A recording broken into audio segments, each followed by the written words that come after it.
broken veteran bought a decaying Victorian home hoping to fix something outside himself. But when his dog found a rusted box buried beneath the floorboards, the past came back breathing. Inside were love letters' secrets, and a name that would rewrite Jake's family forever. Don't forget to like and subscribe if stories of redemption move you. The train crawled into Willow Bend like an old man running out of breath, its metal bones creaking against the cold Pennsylvania air. Jake Turner stepped down with one duffel bag and a limp that no longer needed explaining. His right leg ended in polished steel below the knee, the kind issued to men who'd lost more than bone in Afghanistan. He paused on the platform's shoulders, hunched against the wind eyes fixed on the distant hills that hid his destination. Rex, his aging German shepherd, hopped down behind him, joints stiff but spirit unbroken. Jake had stopped counting how many nights he'd woken drenched in sweat, how many times the dog's cold nose pressed against his hand had kept him from breaking entirely. He was here because the bank had run out of patience and the VA had run out of sympathy. The Victorian house on Willow Bend had come cheap enough that even a man half ruined could afford it. He picked up a borrowed truck from a friend in town and drove it through town, passing shuttered stores and porches, sagging under years of neglect. When he turned onto Willow Bend, the house appeared through the trees, a tall gray skeleton with its ribs showing. The paint had peeled to bare wood windows clouded like cataracts. He killed the engine, stepped out, and for a long moment just stood there. The air smelled of wet leaves and old smoke. "Home sweet hell," he muttered. Rex padded forward, nose twitching tail low but steady. The porch groaned under Jake's weight as he climbed the steps. He fished for the key, turned the lock, and the door gave way with a sound that reminded him too much of breaking bones. The interior hit him with a wave of dust and cold. Furniture draped in sheets. Cobwebs, thick as thread, caught a single shaft of light from the boards. He walked through the room's parlor kitchen, a hallway that smelled faintly of rust. The floorboards flexed under his prosthetic, each creak like a heartbeat in an empty chest. Rex followed nails, tapping rhythmically, his head turning with each sound. Upstairs, a broken mirror leaned against the wall, its surface fractured into a dozen Jake Soldier failure drunk survivor. He looked away. In the kitchen, he turned on the faucet. The pipes coughed up brown water, then cleared. He cupped his hands, drank, and stared out the cracked window toward the yard. Somewhere beyond the dead garden and fallen fence line, the trees stood like soldiers long forgotten. The silence pressed against him until even his breathing felt intrusive. He unpacked the bare essentials, tools, canned food, a half bottle of bourbon, and sat on the counter. Rex circled once, lay down near the doorway, and watched. "Don't look at me like that," Jake said softly. "We just need this place fixed enough to sell. Then we're gone." The dog blinked once, as if he'd heard this lie before. The light faded shadows stretching up the walls. Jake found an old fuse box, flipped the switch. A hum, then nothing. The house stayed dark. He sat with his back against the wall, flashlight on his knee, staring at the dust motes floating in the beam. Somewhere in the distance, a train wailed a lonely, far-off sound that slid straight into his chest. He rubbed the stump beneath his pant leg, felt the phantom ache rise. The war had taken his leg. The years after had taken everything else. When sleep came, it came in flashes, sand fire, the smell of burning oil. He woke at dawn to Rex whining softly beside him. His breath fogged in the cold. The house groaned with the wind, each creak like a voice trapped in wood. Jake stood stretched, the stiffness out of his back, and looked around the room. "All right, old boy," he said. "Let's see if this place can still stand." Outside, frost glittered across the yard like shattered glass. He grabbed his hammer, the weight solid in his hand. There was a kind of peace in work, in hitting something that didn't bleed. As he pulled the first nails from the warped siding, sunlight broke through the clouds, landing square on the house's faded front door. For a heartbeat, Jake thought he heard something, an echo, a sigh maybe, just the house settling, but it felt like the place was breathing again. He didn't believe in ghosts. But as Rex barked once into the emptiness, Jake couldn't shake the feeling that the house had been waiting. By the second week, Jake's hands had turned raw from the work. Blisters had split-healed and split again until the skin looked like leather. Every morning, he woke to the same dull ache in his stump and the same silence pressing from the walls. The house smelled of dust and damp plaster. When he pried off the old wallpaper, it came away in long strips that fell like snakeskin, revealing faint pencil marks beneath measurements. Initials, sometimes the outline of a child's hand. He would trace the faded lines with his fingertips and wonder who they had belonged to. By noon, the air was thick with grit. The sound of his hammer echoed down the hallway, rhythmic, steady, a heartbeat for a house that had forgotten its own. Rex followed him room to room, always close enough that Jake could feel his breath on the back of his knee. The dog had learned to read him the way soldiers read weather one, twitch one shift, and Rex knew when to stay silent. Only the basement unsettled him. Each time Jake opened the door at the bottom of the stairs, Rex froze at the top, ears stiff, a low growl rumbling in his chest. Jake laughed it off the first few times. "Just mice?" he said, though his voice didn't sound convinced. The basement smelled like wet concrete and rusted metal, the kind of scent that clung to uniforms after rain. He had to crouch under the low beams, each step echoing in the hollow dark. There were old tools, a collapsed workbench, and a brick wall that didn't quite match the rest, newer, smoother, as if it had been added later. He ran his hand along it. Cold. Too cold. That night he dreamed of walls.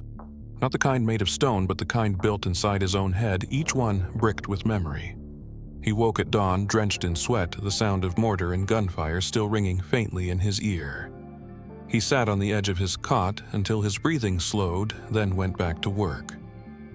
The next morning, he began chipping away at the wall by the old fireplace. The plaster fell easily, but behind it lay another layer, harder, darker. He swung the hammer until his arm ached. Each strike sent vibrations through his prosthetic up into his thigh, a reminder of metal meeting metal. Dust filled his lungs. Rex barked once from across the room, sharp and urgent. "What is it?" Jake dropped the hammer, wiped his brow. The dog stood by the hearth, pawing at the ground, whining. Jake knelt beside him, ran his fingers through the dust, and felt something solid metal, not brick. He dug with both hands until the outline of a box appeared, rusted shut, corners eaten away by time. The size of a shoebox, heavy enough that it pulled at his shoulder when he lifted it. The lid refused to open at first.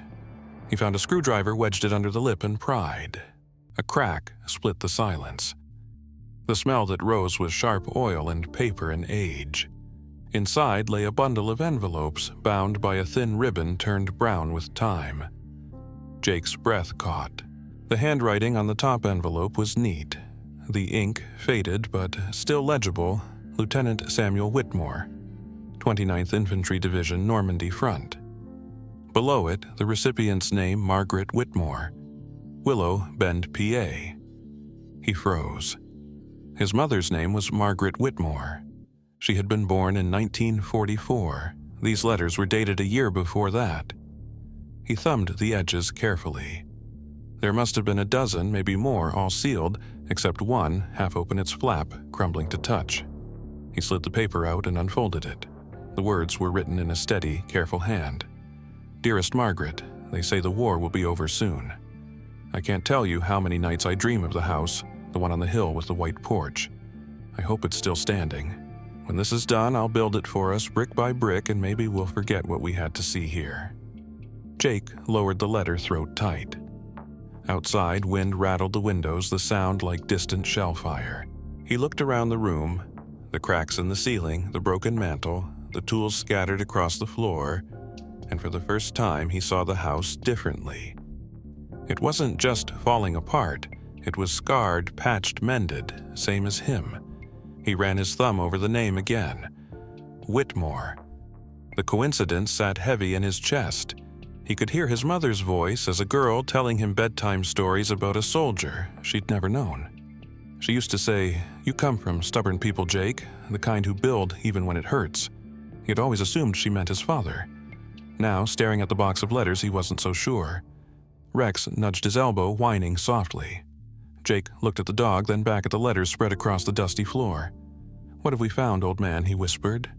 The house creaked above them, a slow, weary sound as if something inside its bones had just shifted. Night settled heavy over Willow Bend, the kind of dark that swallowed sound and made even breath feel loud.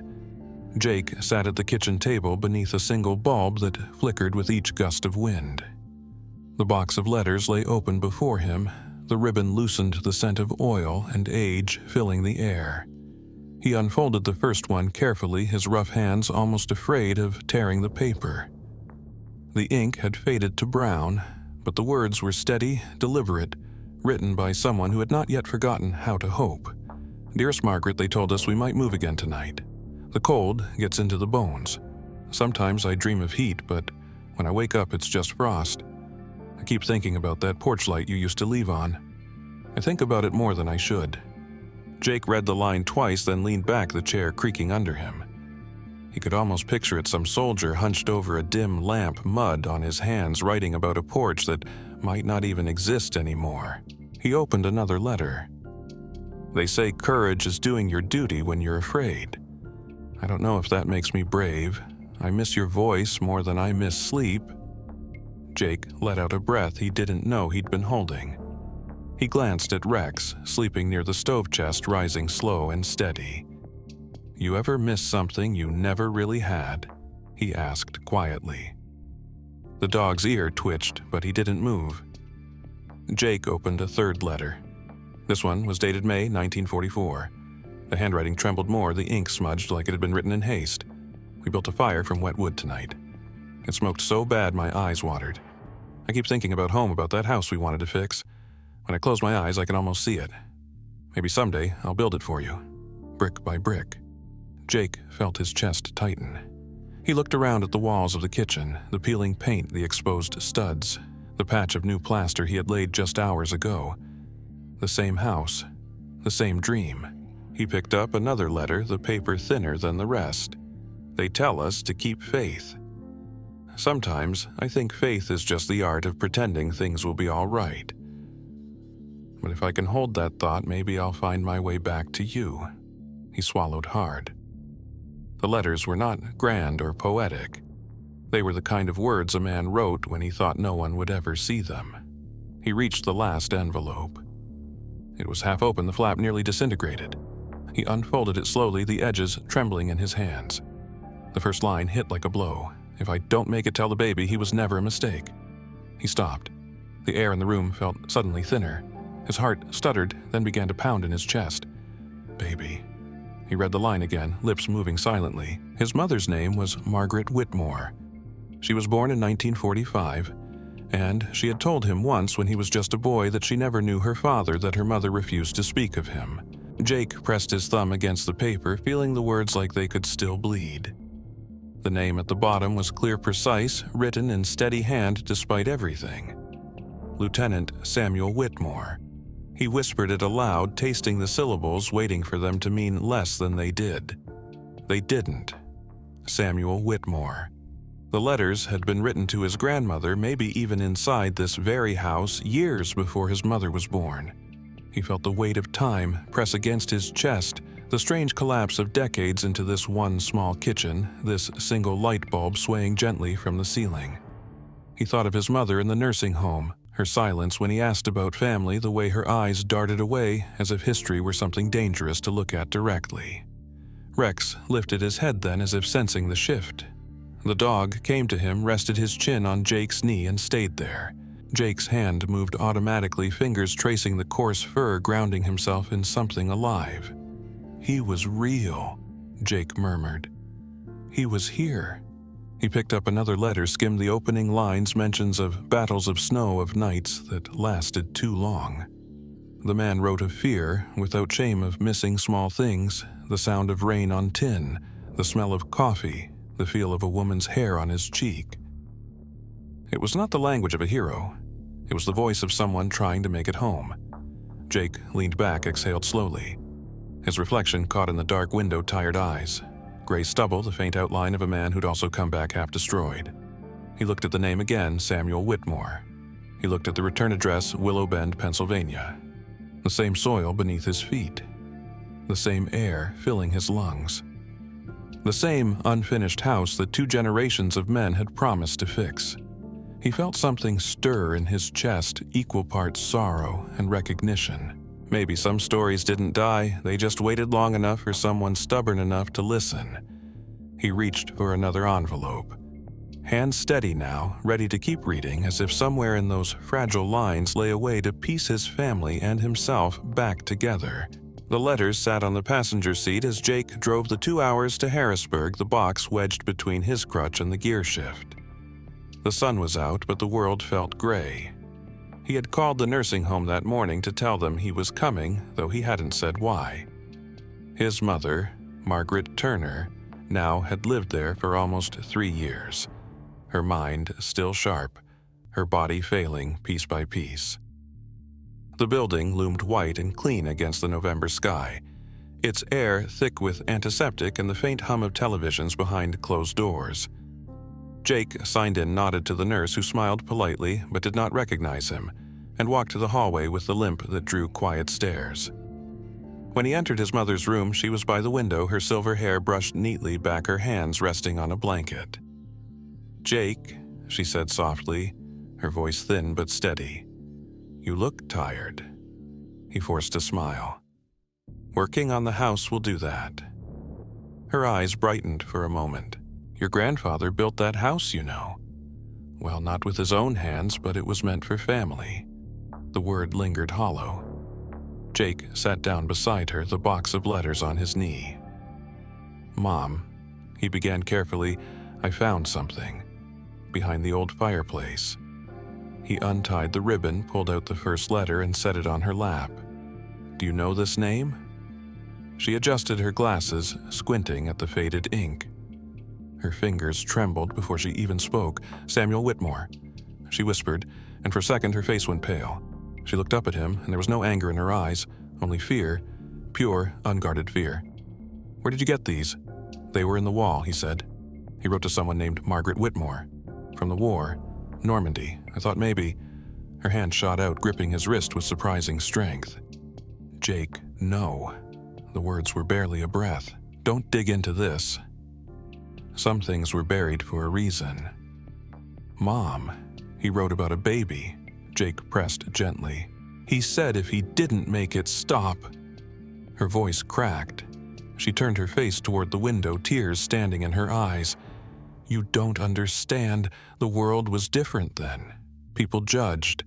Your grandmother—" She was alone. She was shamed.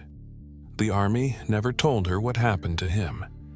She married another man, one who could give her a name. And she made us promise never to speak of it. Jake sat in silence, the sound of the ticking clock filling the room. "He was my grandfather," he said quietly. She didn't answer. Instead, she reached for the drawer beside her bed, pulled out a small wallet, worn smooth from years of touch. Inside was a photographed sepia, folded the edges soft. She stared at it a long time before her hands began to tremble. "He looked just like you." When he smiled, she whispered. Then, as if a sudden panic overtook her, she tore the photo clean in half. One piece showed a young woman in a floral dress standing in front of a porch. The other, which must have held the man she kept in her shaking hand. "Mom, Jake," said, voice low. "Why would you do that?" She pressed the torn piece to her chest.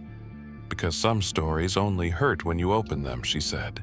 "Don't fix what time already decided to forget."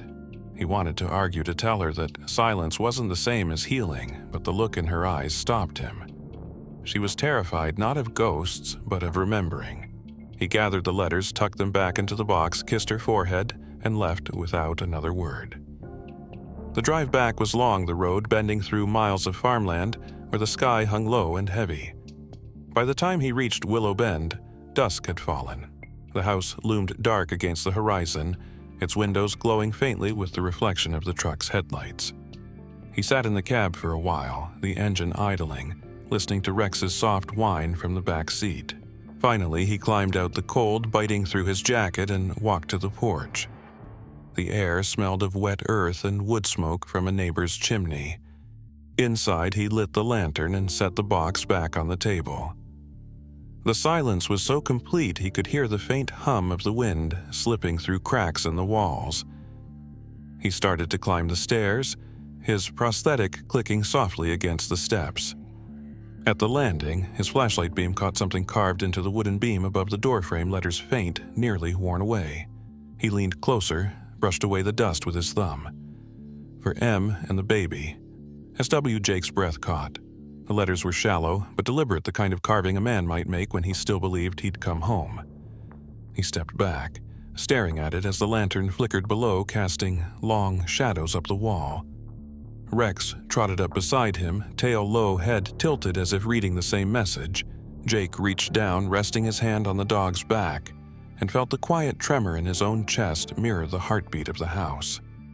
The initials stared back at him, steady, certain carved into the frame of a door meant to hold a family that never got to be one. Somewhere, deep inside the walls, a board creaked like an old voice clearing its throat, waiting to be heard again.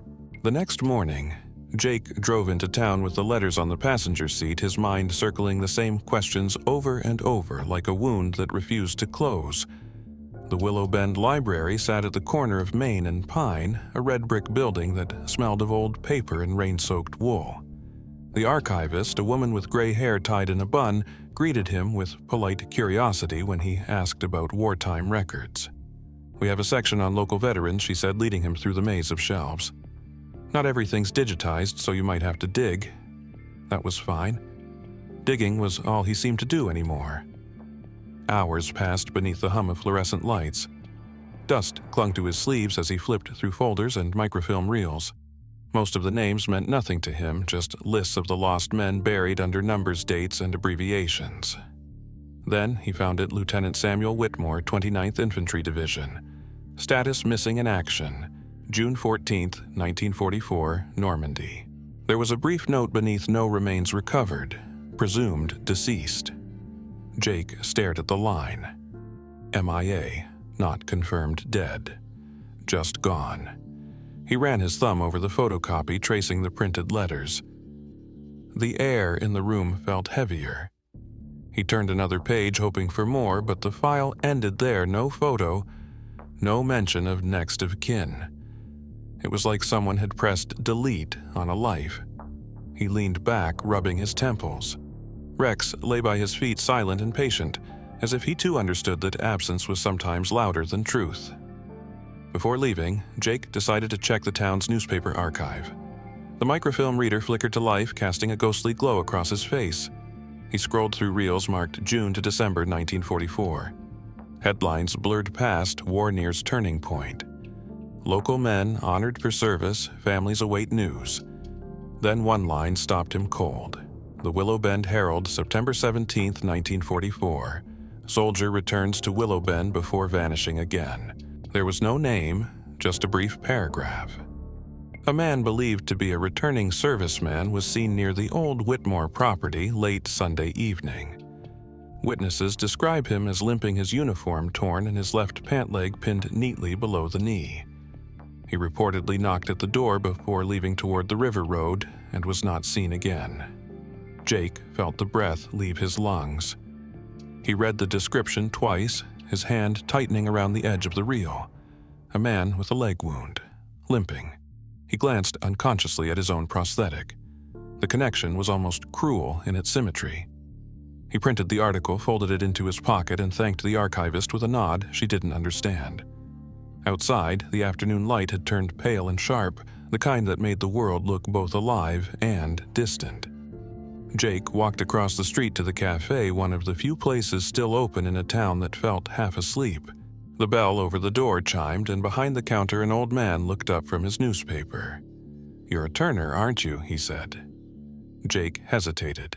"Used to be," he replied. "Name's Jake." The man nodded. "Your mother was Margaret Whitmore before she married." "I knew her mother. I knew him too." Jake froze. Samuel Whitmore. The man's eyes narrowed, gauging. "You could say that. He came back once. I was a reporter for the Herald back then. Wrote about him before they made me take it down." "Take it down?" Jake leaned closer. The old man sighed, wiping his hands on a rag. "They didn't want the story spreading. Said he deserted before the final push. Truth is, he was half dead when he showed up. Leg torn open, eyes gone hollow. The army wanted heroes, not broken ones. When he came back, he didn't fit the picture anymore. So they erased him, Jake said quietly. The man nodded. He wasn't the only one. They buried stories like that because survival looked too much like failure. I never believed he deserted, though. I think he came home to find something, or someone. Jake's throat tightened. He pulled the article from his pocket and unfolded it on the counter. You wrote this. The man smiled faintly, before they called it unfit for print. He looked past Jake toward the window, his gaze distant. Some of us came home in pieces. Others never came home at all. Maybe your grandfather was both. The words hung there, heavy, honest. Jake folded the paper again, the edges trembling slightly between his fingers. He thanked the man, paid for a coffee he didn't drink, and walked outside. The sun had slipped behind the hills, the streetlights flickering on one by one. He stood on the curb, the folded article in his hand, watching the wind scatter dry leaves across the pavement. Somewhere, deep in his chest, a strange understanding settled, a kind of grief, not for the dead, but for the forgotten. Rex brushed against his leg, a silent reminder of the present. Jake looked down at him. He wasn't a hero, he murmured. He was just a man who came back wrong. The dog pressed closer, warm against the cold, and Jake stood there until the street was empty, the echo of lost footsteps fading into the dark. The storm came without warning. By dusk, the sky above Willow Bend had turned the color of iron wind, pressing hard against the old house until every window pane rattled in its frame. Jake had been patching the last of the roof tarps when the first crack of thunder rolled through deep and close. He climbed down the ladder, his limp heavier in the wet, and Rex followed him into the kitchen, for already damp. The radio on the counter crackled with a weather alert, hail, high winds, lightning, but Jake barely heard it.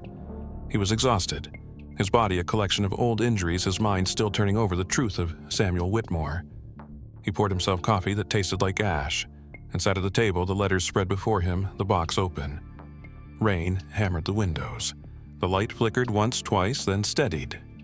Lightning struck the iron chimney cap and arced into the attic wiring. When it hit, it was like the sky split open. The crack tore through the night, followed by a sound so violent it seemed the earth itself had inhaled. The blast shook the walls, and a moment later the smell of smoke hit sharp and immediate.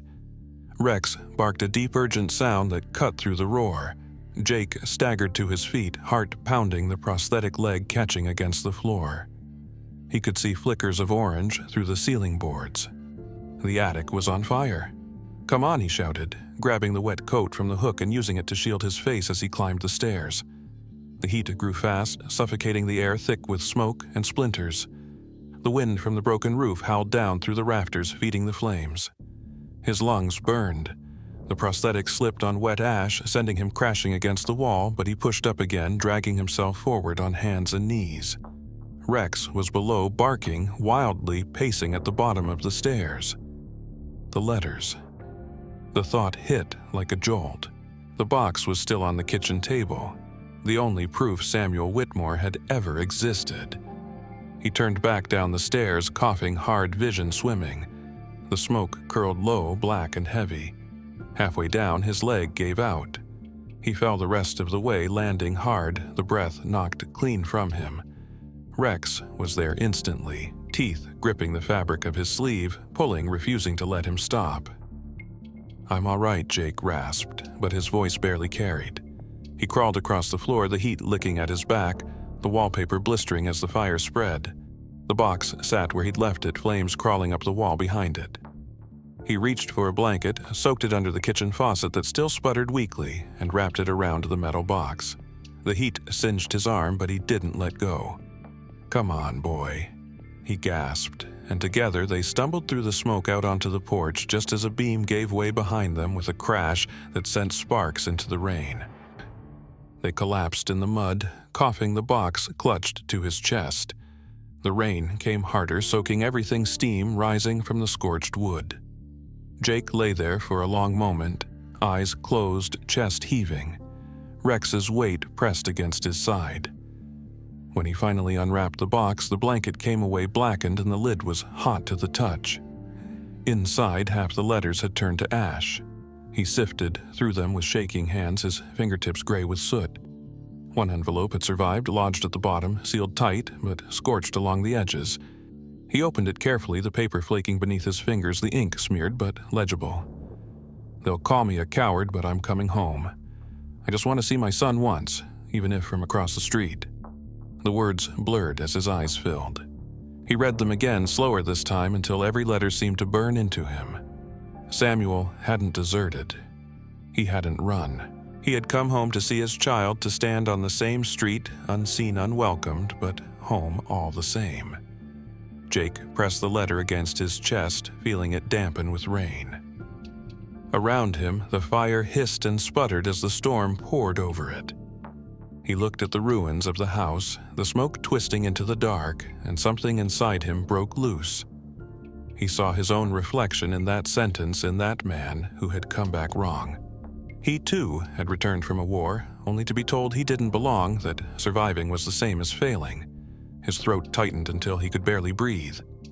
Rex nosed against his shoulder, whimpering softly, eyes wide in the flicker of lightning.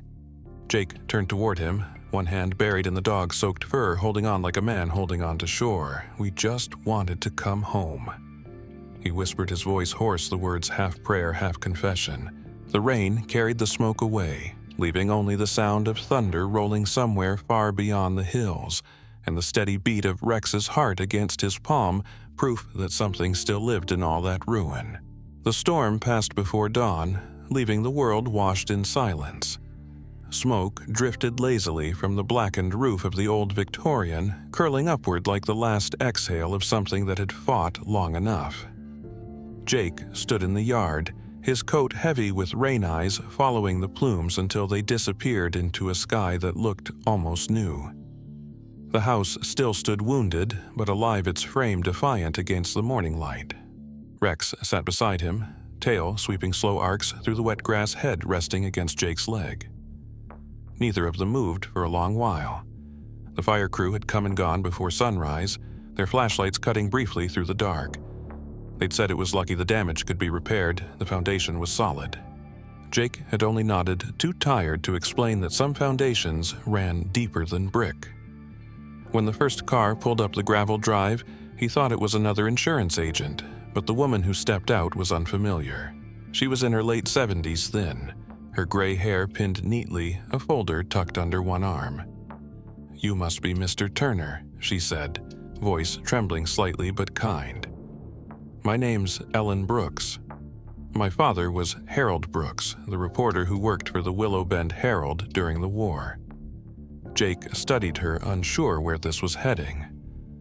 "I met your father once," he said, "years ago. He told me he wrote about a soldier who came back."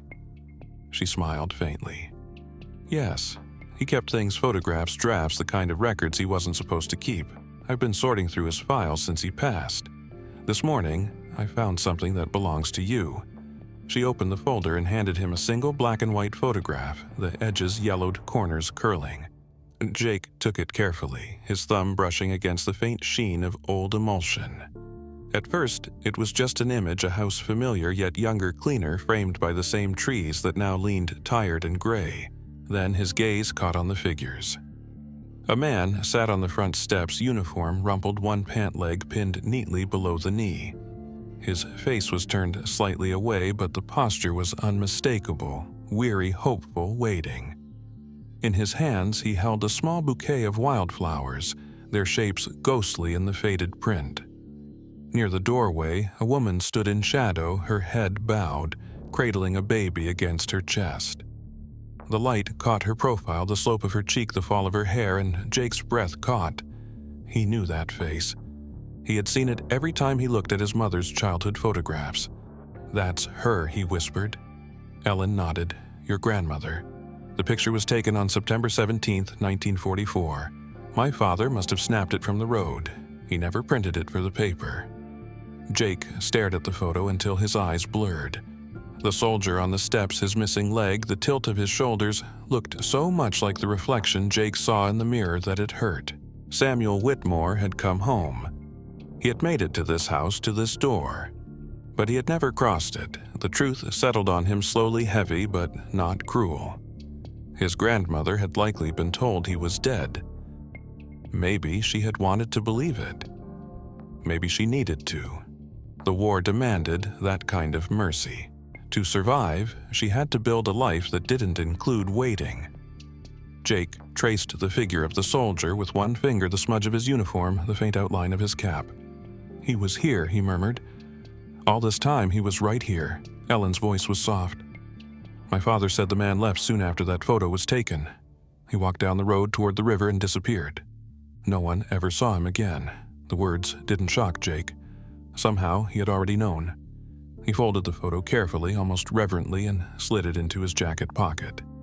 "Thank you," he said quietly, "for finding this." Ellen hesitated before speaking again. "You know, my father always regretted not printing his story. He said the man looked like someone who'd carried too much to be forgotten." Jake smiled faintly, the kind that hurt more than it comforted. "He wasn't forgotten," he said. "Not anymore." Ellen nodded, her eyes glistening, then turned back to her car. Jake stood there long after she left, the photograph warm against his chest, the house behind him creaking softly in the wind. He looked up at its scarred walls, at the broken windows catching the sunlight, and for the first time he didn't see ruin. He saw endurance. He saw a man who had come home the only way he could. Rex nudged his handtail, thumping once. Jake crouched down, rubbing the dog's head, his voice barely above a whisper. She must have thought he was gone. Maybe she had to. The words lingered in the air, dissolving into the hush of morning. There was no anger in him now, only a quiet ache that felt strangely close to peace. He looked out toward the road where the man in the photograph had once stood, flowers in hand, waiting for a door that never opened. The wind moved through the trees, gentle this time, carrying the scent of wet ash and earth, the smell of something ending and something beginning again. The smell of burned wood lingered for weeks, faint but constant. A ghost that refused to leave. Jake didn't rebuild right away. He spent days walking the property, tracing the edges of the house with his hand, listening to the creak of beams that had survived the fire.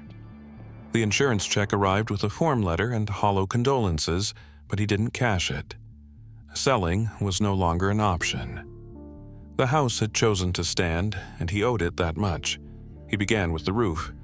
His body protested every climb, every lift, but the ache felt clean, different from the kind that haunted his sleep. Each board he replaced felt like an answer to someone's unfinished sentence. The hammering became its own rhythm, steady, deliberate, almost meditative. He fixed the windows next, pane by pane, sanding and sealing until sunlight could pass through without distortion. When it caught the dust just right, the light seemed to shimmer with memory. In the evenings, he worked on the staircase, replacing each step that had burned, shaping the wood by hand until it matched the old grooves.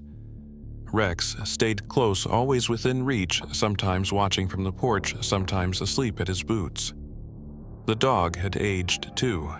His muzzle had gone white around the edges, his movements slower, but his eyes remained sharp, steady as ever.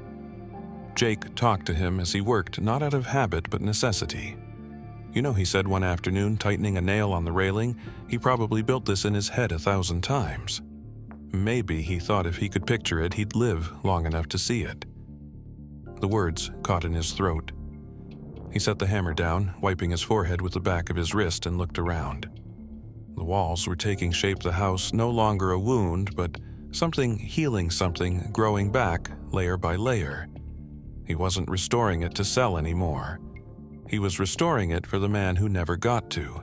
By the time winter broke, the kitchen had walls again, the attic had light, and the floors no longer moaned under every step. He moved his cot upstairs near the window where the morning sun reached first, and when he woke, it no longer felt like waking inside a grave. He took to spending afternoons in the yard, clearing debris, replanting grass where the fire had scorched the earth. It was there, while digging near the porch to reset a post, that Rex began barking. The dog pawed at a patch of soil, tail low but insistent. Jake knelt beside him, brushing away dirt until something metallic caught the light. It was small, almost swallowed by rust, but its shape was unmistakable, a military medal, the kind worn close to the heart. He turned it over carefully in his palm. The inscription was barely visible, but the initials glimmered faintly in the sun. SW, his breath hitched. He sat back on his heels, staring at it, mud streaking his hands. The medal was bent, its ribbon long since disintegrated, but the weight of it was undeniable. It must have fallen the day Samuel came home, maybe when he sat on the steps waiting for a door that never opened. Jake closed his fist around it, the cool metal pressing into his skin, grounding him. He looked toward the house, its walls bright again with new paint, its windows reflecting sky instead of smoke, and something inside him steadied. That evening, he cleaned the metal as best he could, scrubbing away years of earth until the silver reappeared beneath the rust. He hung it on a small nail above the fireplace right beneath the inscription he'd uncovered months before, for M and the baby, Asahu. The letters and the metal caught the firelight together, glowing faintly like two pieces of the same soul. For a long time, Jake stood there without moving, the hammer still in his hand, the smell of sawdust and smoke mixing in the air. He realized then that rebuilding wasn't about erasing damage. It was about learning how to live with the marks.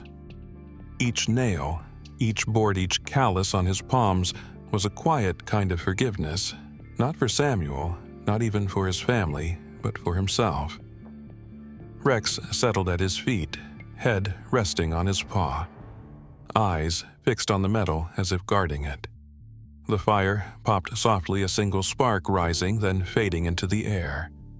Jake turned away at last, running his hand along the newly sanded banister, the wood smooth under his palm, and whispered almost to himself, "You got your house, old man.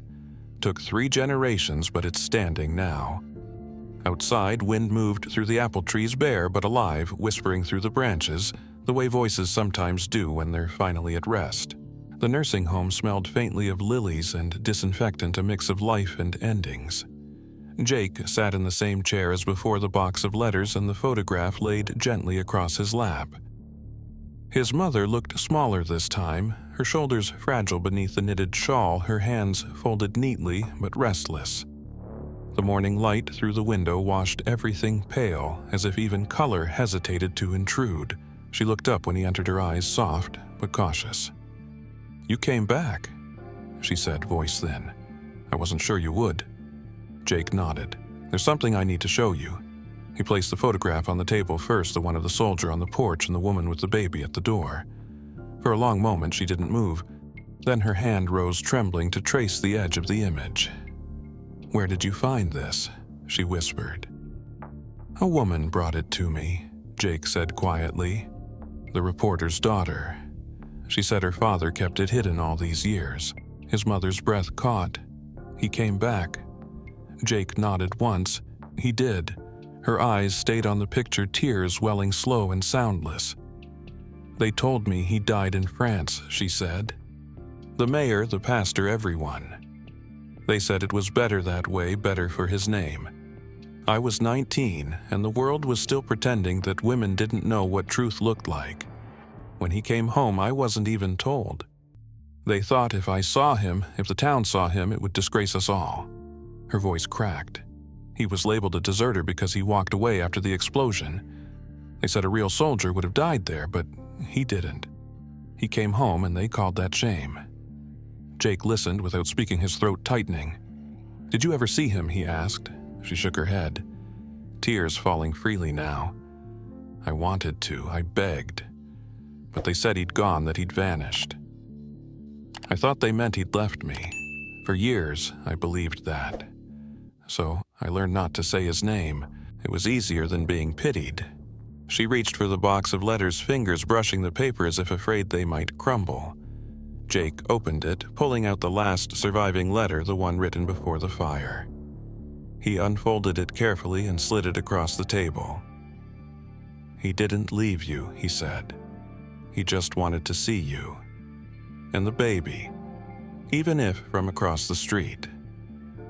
She read in silence, her eyes moving slowly over the faded words. When she reached the end, her shoulders began to shake. "Oh, Samuel," She murmured the name, almost lost in breath. They made me lie. They made me say he ran. She pressed a hand to her mouth. I thought I was protecting our family, but I was just protecting the town's pride. He came home, Jake. He came home, and I let them bury him alive. Jake leaned forward, taking her hand gently. He wasn't the only one buried, he said. She looked at him, then really looked, her gaze traveling to the scar on his jaw, the metal glint beneath his pant leg. Her voice softened. They did the same to you, didn't they? He hesitated, then nodded. Different war, same silence. The words hung between them, heavy but freeing. She turned her hand, squeezing his fingers weakly. I'm sorry, she said, for both of you. Jake shook his head. He doesn't need forgiveness, Mom, but maybe I do, for wasting years thinking I was the only one who came back wrong. Her tears slowed, replaced by a faint, sad smile. You were never wrong for surviving, she said. He wasn't either. She reached out her touch featherlight against his cheek. He used to talk about that house, you know. Said one day he'd make it whole again.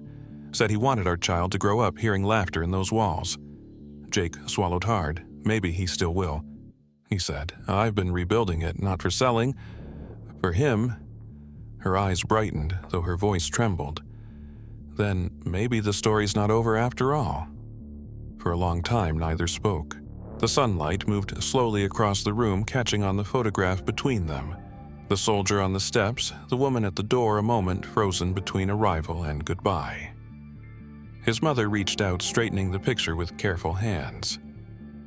It's strange, she said softly. I spent my whole life trying not to remember.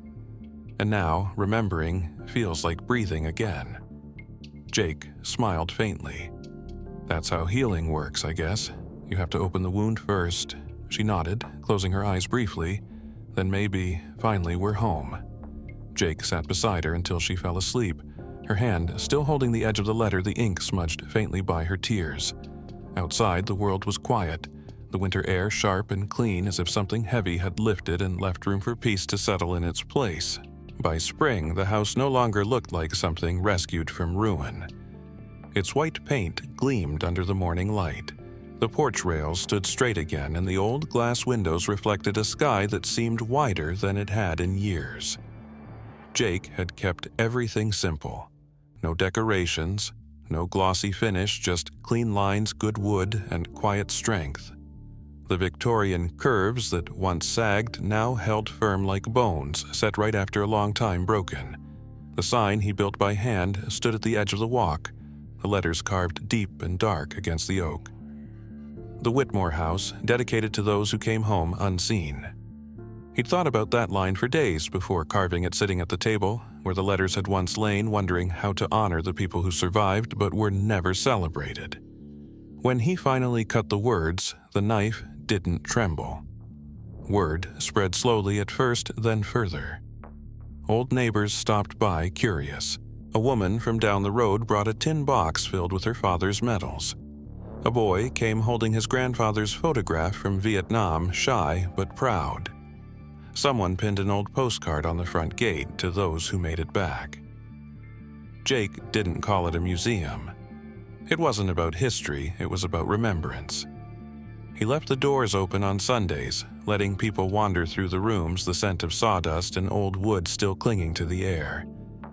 They would pause at the mantel, where the rusted metal hung above the carved initials, or trace the grain of the table where the letters had been read. And in that silence, something unspoken passed between them, a recognition and understanding that survival had its own kind of bravery. Rex followed them from room to room, tail wagging gently a soft welcome. The children loved him. The veterans always stopped to pat his head and say, "Good soldier." He would sit patient and proud, as if he understood what the place meant. The house was no longer a secret, but it still belonged to the quiet. At night, after the last visitor left, Jake would sit on the porch with a mug of coffee, the boards creaking beneath his chair. Rex stretched beside him. The air smelled of rain and lilacs. Sometimes he could hear voices down the road, laughter spilling from the diner, the sound of a town finally breathing again. He thought about his grandfather often, not as a ghost, but as a man, flawed, tired, brave, in ways the world had not known how to honor. He wondered if Samuel had stood in this same spot, dreaming of paint and wood and a family behind these walls. Now, the dream was real, finished by someone who had also come home broken. It wasn't a legacy of war anymore. It was a legacy of rebuilding. Jake's mother had passed peacefully 2 months before her last words a whisper. He's home now. He'd buried her photograph beside the apple tree behind the house, the same one where the letters were found. The earth there smelled rich alive. He planted wildflowers on top, the kind that grew easily and returned every spring. The townsfolk began calling the house a place of second chances, and maybe it was. Veterans left their names in a ledger by the door, each one a story of return loss and quiet endurance. Jake never asked for thanks. He just listened, nodded, offered them coffee and a seat by the window. The walls seemed to absorb those stories, holding them the way they had once held secrets. As the season warmed, the orchard bloomed again, white petals drifting past the porch like falling snow. Rex's muzzle had gone nearly silver now, but his spirit hadn't dimmed. He lay with his head on Jake's boot eyes, half closed, content in the sun. The light through the open window caught the metal box on the mantel, the same one they had pried from the hearth floorboards months ago. It glimmered faintly, the edges softened by time, the letters SW just visible beneath the tarnish. Jake watched the light play across it, feeling something like peace settle deep in his chest. There were no miracles here, no visions or voices. Just the creak of the porch, swing the heartbeat of the house, the steady breath of the dog beside him. He thought about what the old reporter's daughter had said, that her father believed the soldier looked like someone who'd carried too much to be forgotten. Jake smiled faintly. "You're not forgotten. Old man," he murmured. "You built this one way or another." The wind picked up, carrying the faint scent of apple blossoms through the yard. The curtains moved gently like someone passing by unseen. Jake leaned back, letting the warmth of the sun fill the silence between them. The house stood strong, its shadows softer now, its history no longer heavy but whole. For the first time in a long time, Jake didn't feel like a man surviving after something. He felt like a man living again. Rex sighed a low, contented sound and pressed closer to his leg. Jake reached down, resting a hand on the dog's head, eyes drifting toward the horizon where the sky blushed with evening. The past had not vanished, but it no longer owned them. It simply rested there inside the walls they'd both rebuilt, finally quiet. If this story touched you, don't forget to like and subscribe for more. Which moment moved you most, the letters, the fire, or the ending on the porch? Tell me where you're watching from. I'd love to know.